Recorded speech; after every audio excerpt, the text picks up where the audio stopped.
August 7, 2013, an upper house parliamentarian named Rolf Gull was shot along with her 8-year-old daughter and the driver. These unknown attackers shot these people as they drove through Ghazni province. Rolf Gull survived, but her young daughter and the driver died. The issue in Afghanistan is that women's rights are being taken away, so women have little freedom and are mistreated.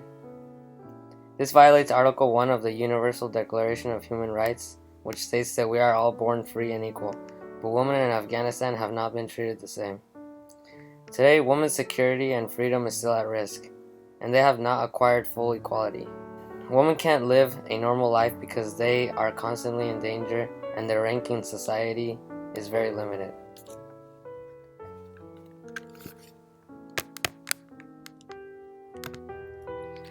The Elimination of Violence Against Women law passed in 2009 by presidential decree was supposed to protect women's rights, but these laws are poorly reinforced.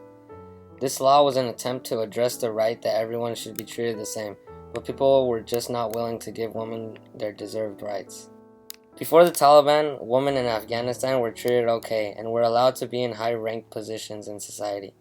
When Russia raided Afghanistan in 1978, to win the Cold War, other countries began supporting majority groups, and many of these groups were known to be sexist. You're so cute.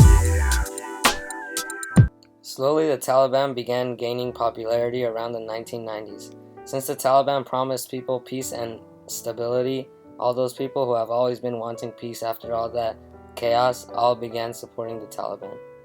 As soon as the Taliban gained power, they deprived women from getting education or a job, and this continued until the end of the 1990s.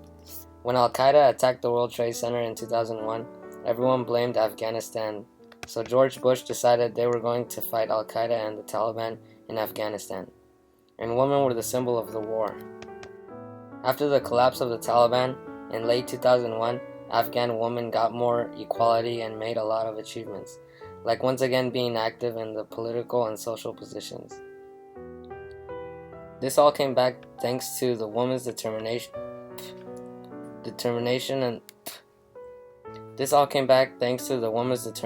and the support of the many people around the world who supported women's rights and wanted a change. Women's rights activists have really stepped up for women in Afghanistan.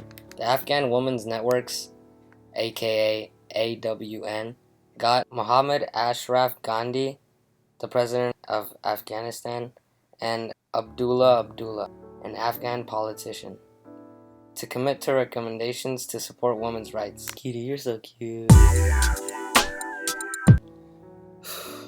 Gender inequality is a huge issue that actually happens around the world more than you think, and these are mostly against women.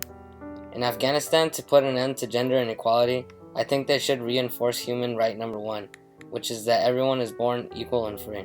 They should actually have laws and penalties for people who violate women's rights so that no one gets away with mistreating a woman again. One other thing Afghanistan could do is have more security or some sort of service for women. A lot of women have been raped, beat, and murdered, and they don't say anything about it because they don't know where to go. They feel that no one will help them since many people are against women's rights. One final thing that could be installed into Afghanistan's system is to let Afghan women vote. Women's ideas and opinions should be represented, and if they can't vote, they will always live in silence with no say over what happens in the country. If they can't vote, they will always live in silence with no say over what happens in the country they live in.